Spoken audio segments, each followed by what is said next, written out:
Vozes do Planeta, com Paulina Chamorro.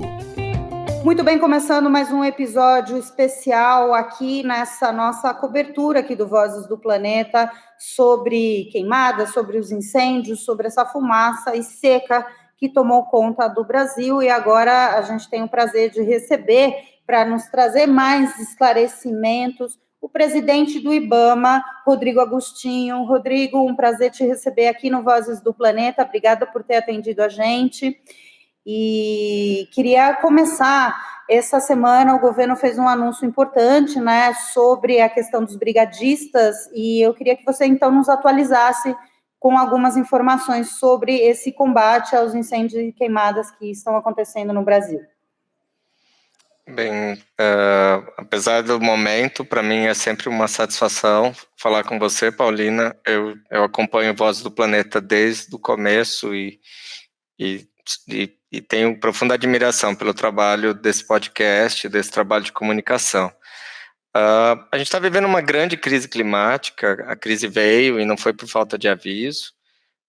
O ano passado nós tivemos um El Niño muito forte e os efeitos dele persistem até hoje. Muitos rios brasileiros não se recuperaram desde então.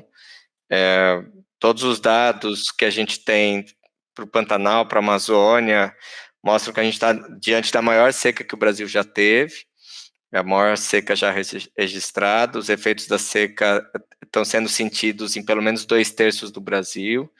Em 30% do país é uma seca muito severa.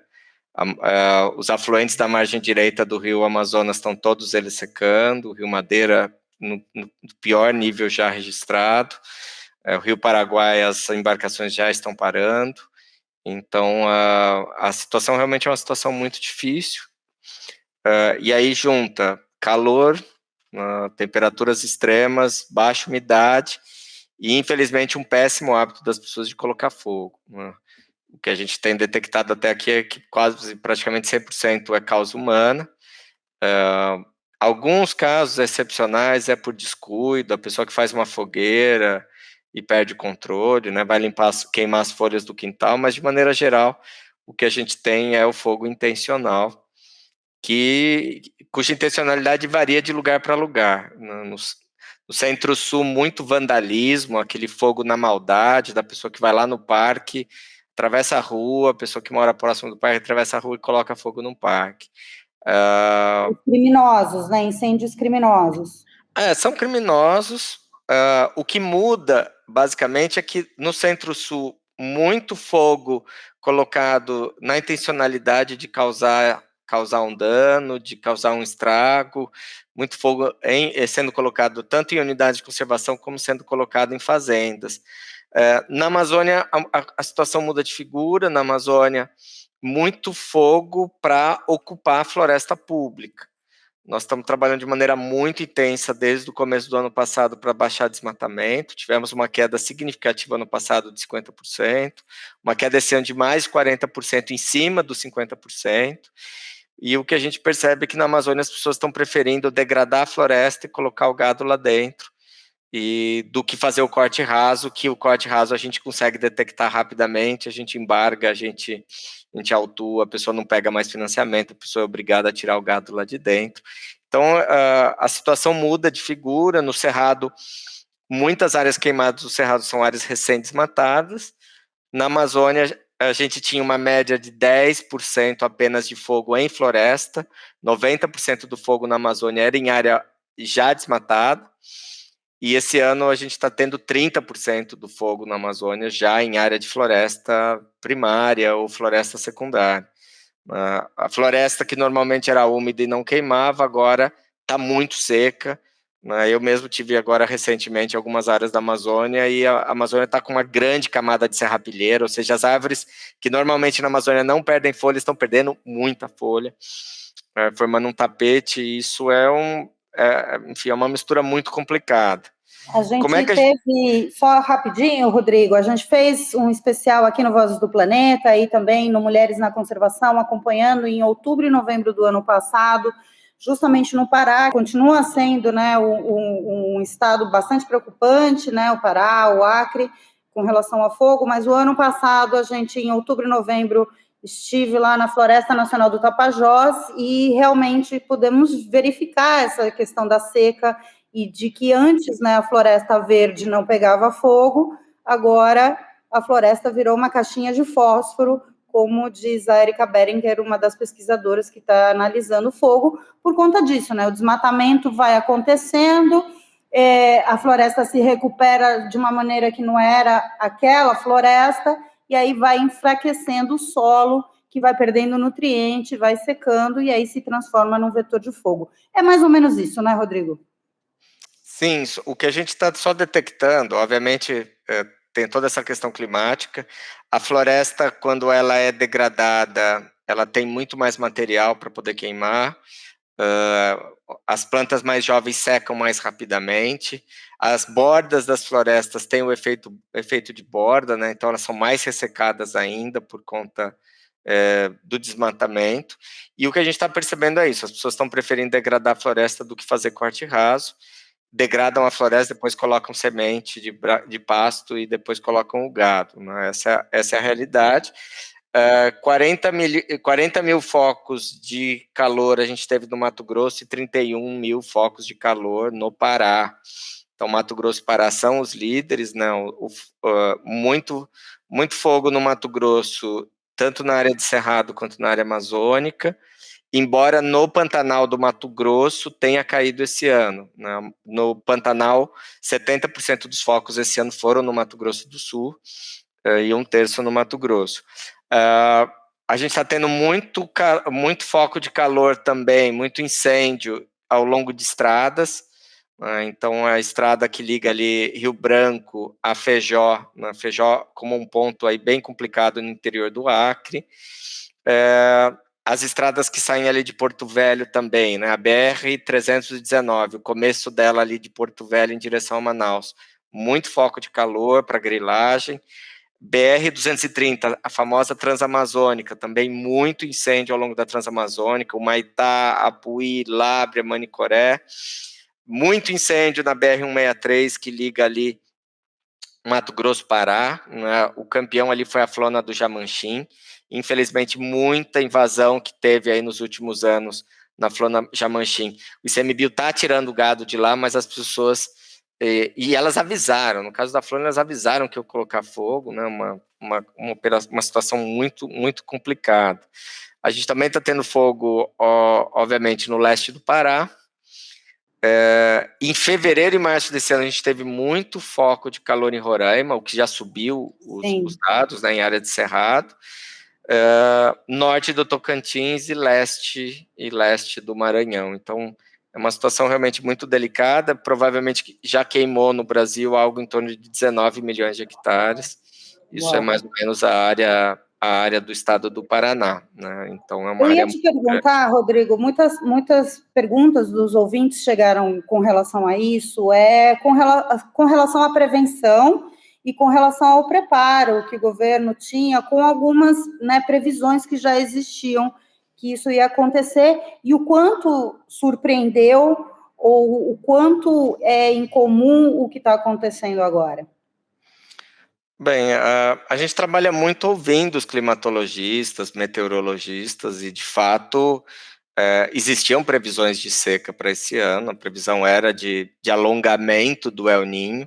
A Laninha ainda está bem pequenininha, está bem pequena, distante ainda bastante distante ali da costa chilena, e a gente já tinha previsões de seca, né? Mas de fato, mesmo os climatologistas e meteorologistas estão bastante assustados, porque nós estamos há 15 meses seguidos com a temperatura do planeta acima de 1,5 graus, né?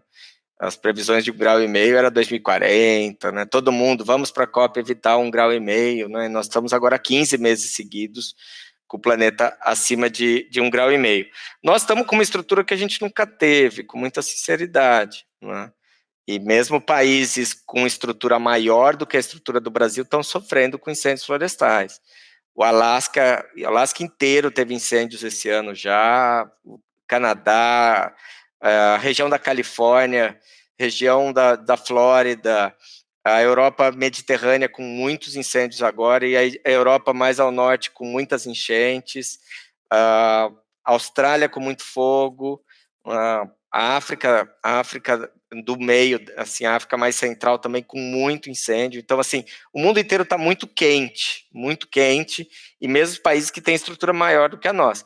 A gente está com 3.200 pessoas trabalhando, estamos com 1.148 viaturas, 30 aeronaves, é uma estrutura que a gente nunca teve. A média de orçamento do IBAMA para combate a incêndio era 20 milhões por ano, a gente já passou de 150 milhões, acabamos de receber um crédito extraordinário de 42 milhões para utilizar até o final do ano. A gente está usando toda a estrutura que a gente tem no país agora. De fato, a humanidade inteira, e não é uma questão de Brasil, a humanidade inteira vai ter que se preparar com uma outro grau de estrutura, com uma estrutura nunca antes vista para enfrentar esses desafios. Você tinha comentado em algumas entrevistas que eu vi que é uma estrutura de guerra, né, de combate a uma guerra, né? Eu queria que você explicasse a ação desses brigadistas. Também vi em outras entrevistas você comentando que 50% são indígenas, 20% quilombolas. Por que essa escolha e como é que vai ser a atuação dessas pessoas? E, em muitos casos, chegou também a pergunta aqui no Vozes do Planeta dos ouvintes, com relação de integração do trabalho com os brigadistas, que também já são voluntários em muitos lugares aí do país, né? O Previfogo, ele tem a idade do IBAMA. O Previfogo, ele existe há muito tempo e normalmente com estruturas menores. Muitas vezes o Previfogo atuava na formação de brigadistas voluntários, brigadistas estaduais, brigadistas municipais. Então, o IBAMA sempre fez cursos de brigadistas, né? E o IBAMA também sempre manteve um programa próprio de brigadas. O nosso programa mais bem sucedido é o de brigadas indígenas. Os indígenas sabem se deslocar no território. Se eles se perdem, eles sabem sobreviver ali no meio da floresta, no meio da área. Eles já defendem o seu território já também há muito tempo, né? Muitas comunidades indígenas têm uma relação muito forte com o fogo. Isso também tem sido um grande desafio. Mas o programa mais bem sucedido de brigadas que a gente tem é o indígena. E a gente tem algumas experiências com os quilombolas maravilhosas também. Como é que a gente está trabalhando? A gente está com um número recorde, tanto IBAMA, enfim, a hora que põe IBAMA e ICMBio, é um número muito grande de brigadistas. Essas pessoas foram capacitadas, não é uma pessoa que eu pego ali, passou na frente do IBAMA, eu falo, vem cá, vem ser brigadista. Essas pessoas fizeram grandes treinamentos, tem gente que é brigadista há muitos anos, porque é um trabalho extremamente perigoso. A gente perdeu um brigadista esse ano, na terra indígena Capotujarina, trabalhando lá, o fogo mudou de direção, cercou os brigadistas e, infelizmente, um brigadista morreu. Mas a gente tem mais de 15 pessoas que morreram esse ano tentando combater fogo no Brasil, né? Então, é algo extremamente complicado, não é voluntarismo, eu chego lá e vou apagar incêndio. Então, assim, a gente trabalha com gente capacitada.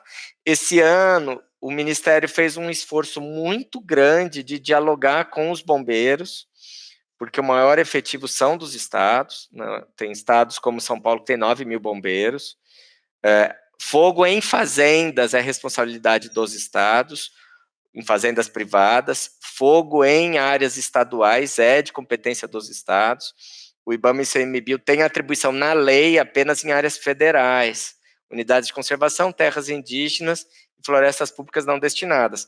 Mas a orientação que a gente tem, tanto da ministra Marina quanto do presidente, é de que fogo não tem dono, fogo tem que apagar, fogo tem que combater, e estamos fazendo esse trabalho.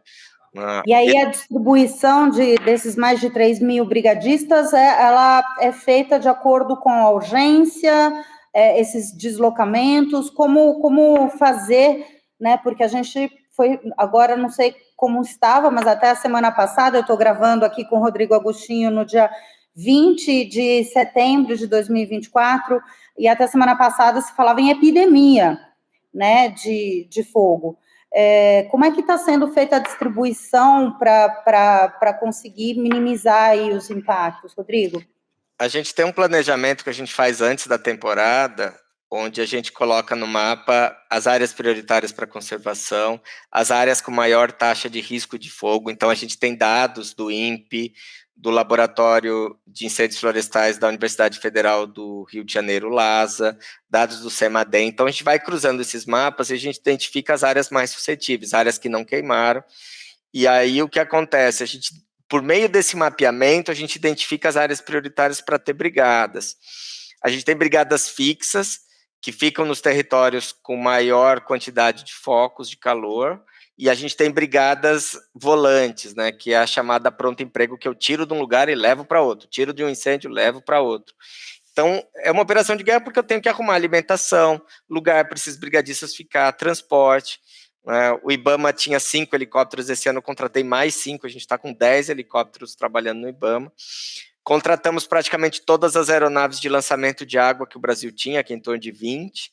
Né? São aeronaves que eram de pulverização agrícola e que foram adaptadas para combater incêndios florestais, são chamados air tractors.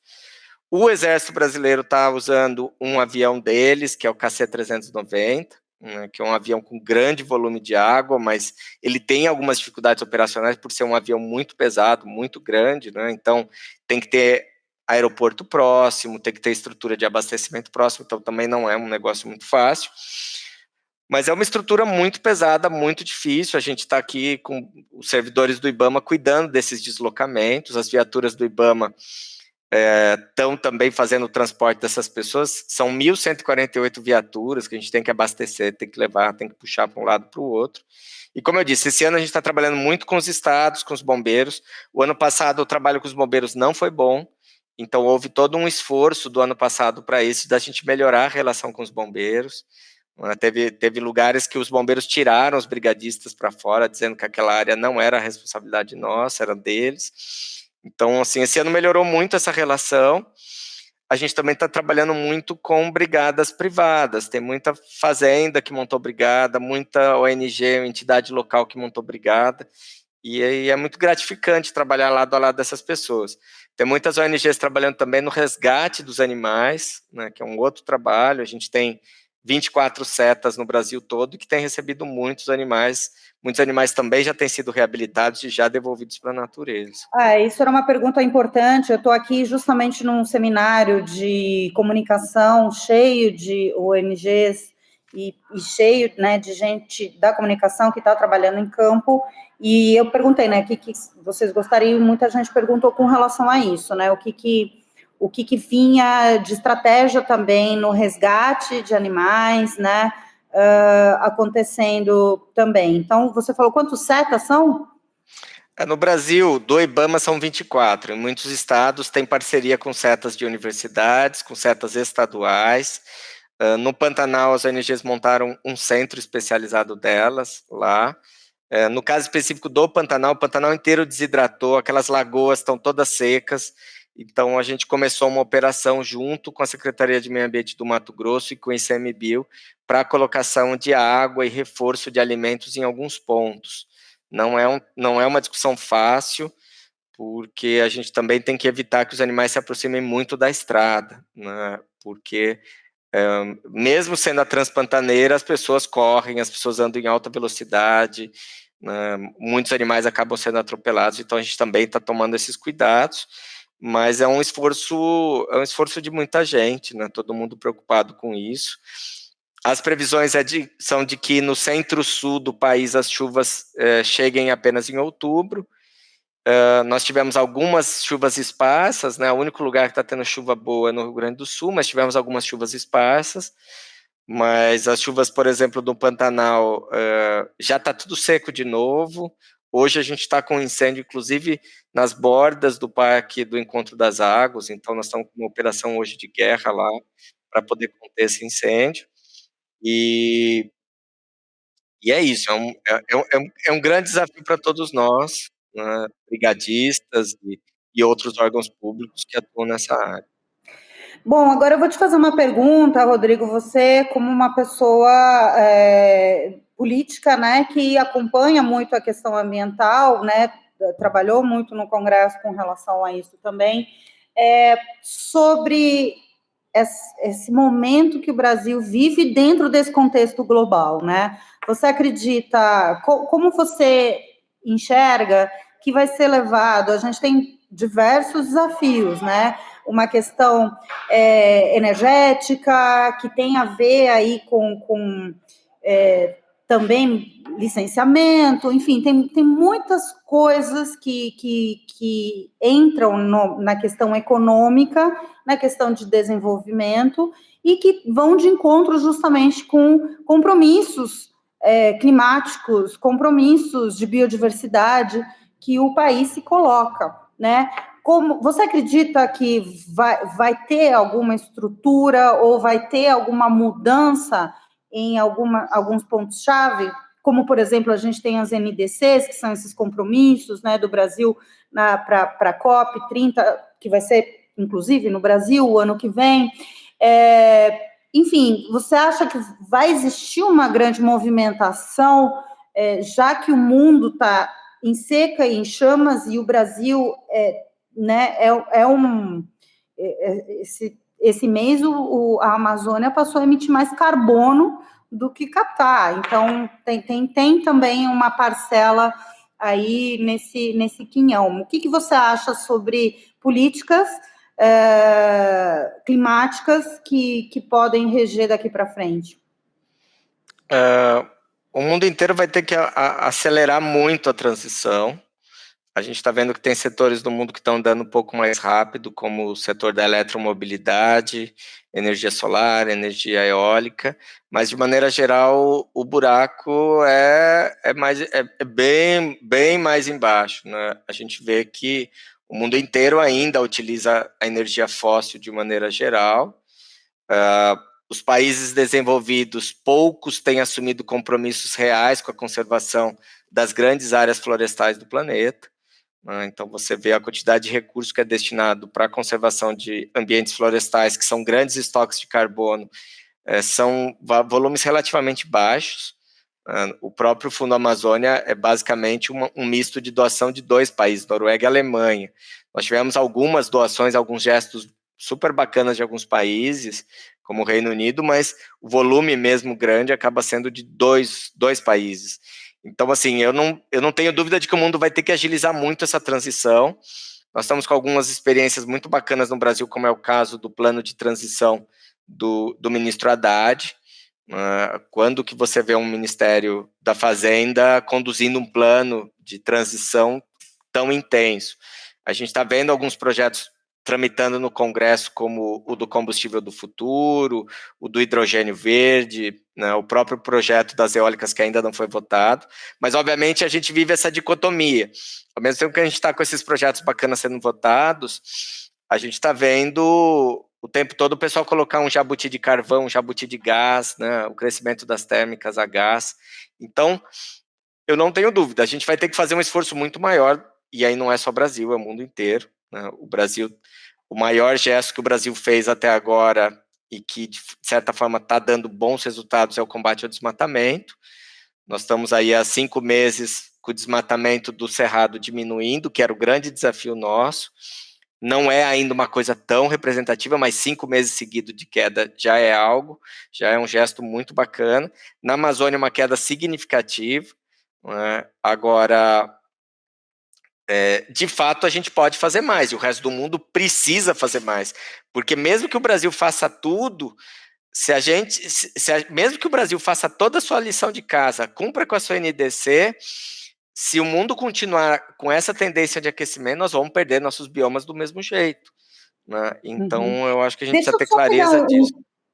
Um gancho só para você esclarecer e contar, atualizar aqui a gente, os nossos ouvintes também.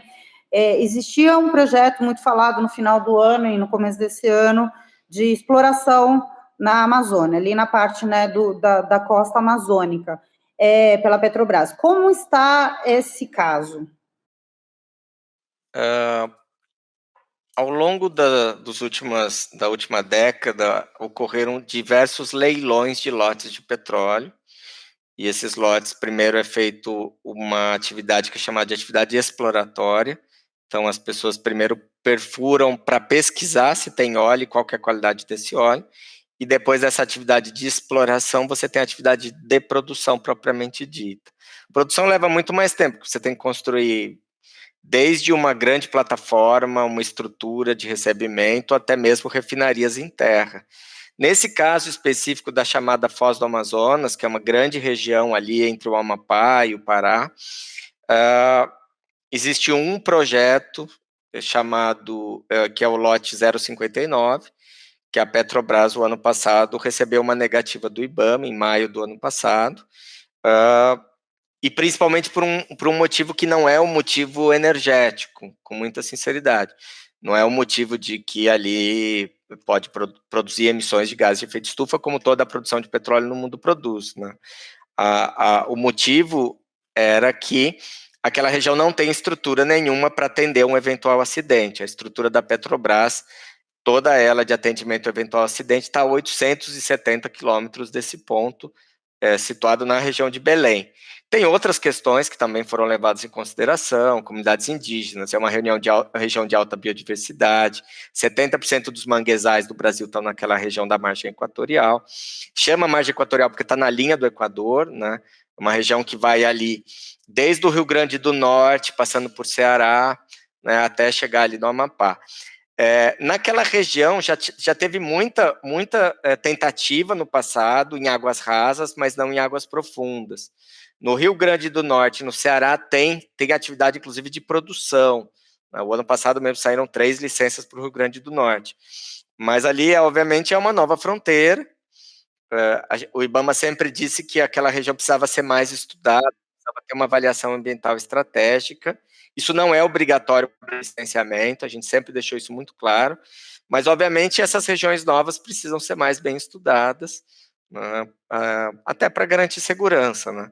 Então, a situação que tem é essa: a Petrobras pediu reconsideração, e mais recente, agora nas últimas semanas, a Petrobras tem sinalizando que deve melhorar, deve colocar estruturas, melhorar os projetos relacionados a esse projeto, dessa possibilidade de exploração de petróleo nessa região.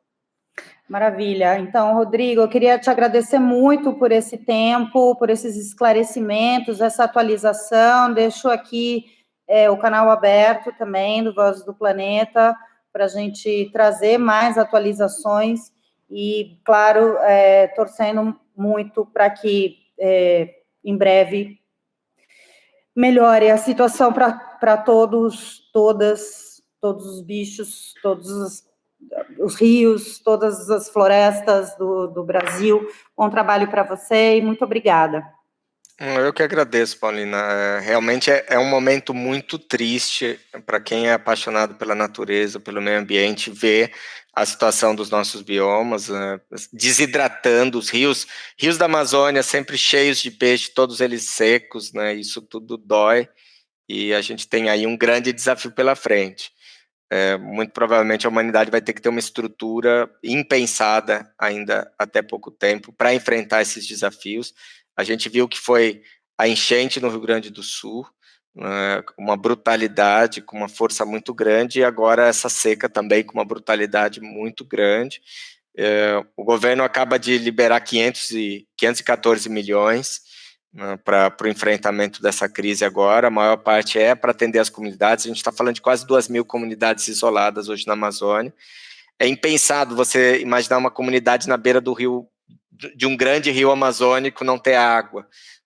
Então, é realmente muito triste esse momento que a gente está vivendo, e aqui no IBAMA a gente está tentando, estamos com todo mundo em campo, todo mundo trabalhando, é um esforço descomunal para a gente poder enfrentar esse grande problema. Um grande abraço para vocês, e mais uma vez parabéns pelo Vozes do Planeta. Tchau, tchau.